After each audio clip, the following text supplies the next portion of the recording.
Watch this Muslim girl attack Cliff with a potential biblical contradiction, and then Cliff answers perfectly. I have a question. Yes, ma'am. You said the first thing about taking a book as a proof for your belief. You said no internal contradictions. How well do you know this book? I got this from your friend the other day. It's the Bible for all of you who don't know. I don't know which version it is. I don't know who's writing, who decided what to put it in here.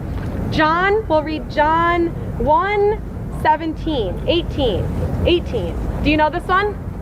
I'll read what it says here. It says, no one has ever seen God, but God is the one and only who is at the Father's side has made him known. Right here, it says, no one has ever seen God, okay? Mm-hmm. You believe that? You take that? You want to read it? That's your book. This is what you take. You bet. Right here, same chapter, John 5:19. Right. Jesus, it says here, Jesus gave them this answer. I tell you the truth, the Son can do nothing by himself. He can do only what he sees his Father doing.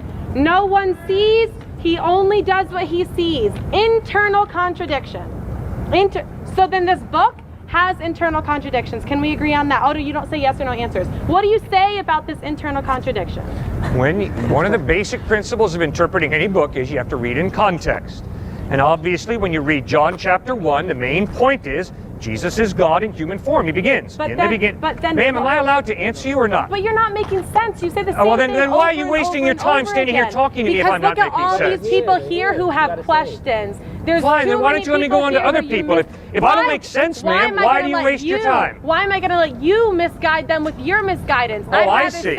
So you have to sort of be a parasite who comes in here and just feeds off the people who are listening to me talk? Absolutely, why not? You've already made a fool of yourself here anyways. Why, that's pretty sad. Why can't you just be open and honest and have an honest dialogue? Let me explain this. Yep, okay. Explain this. Thank you. Okay. John chapter 1. John begins with the words, in the beginning was the Word, and the Word was with God, and the Word was God. Crystal clearly, John 1:1 is stating the deity of Christ. The word there is Christ. The Greek word is logos. Obviously, by reading John 1, you know he's talking about Christ. Obviously, he's hearkening right back to Genesis chapter 1, verse 1, which says, in the beginning, God created the heavens and the earth. John is taking that and putting it in Greek. John 1:1, in the beginning was the Word, and the Word was with God, and the Word was God. Nobody has seen God. I haven't seen God. You haven't seen God. But the claim of John is, and the claim of Jesus is, that he is God, revealing himself in human form.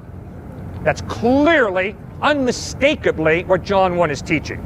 And you don't have to have a PhD in New Testament. Just read it yourself, and you'll figure that out. It's both John. I didn't flip to even a different chapter. It's 2 pages away. Both John saying, one saying no one sees God, the other one saying Jesus sees God. Is it saying Jesus sees himself? Is this something that everyone who reads the Bible that's exactly right. Jesus is claiming to be God, revealing himself in human form. That's his claim. And he sees himself. No, you're not God. Why would John write that? You're not God.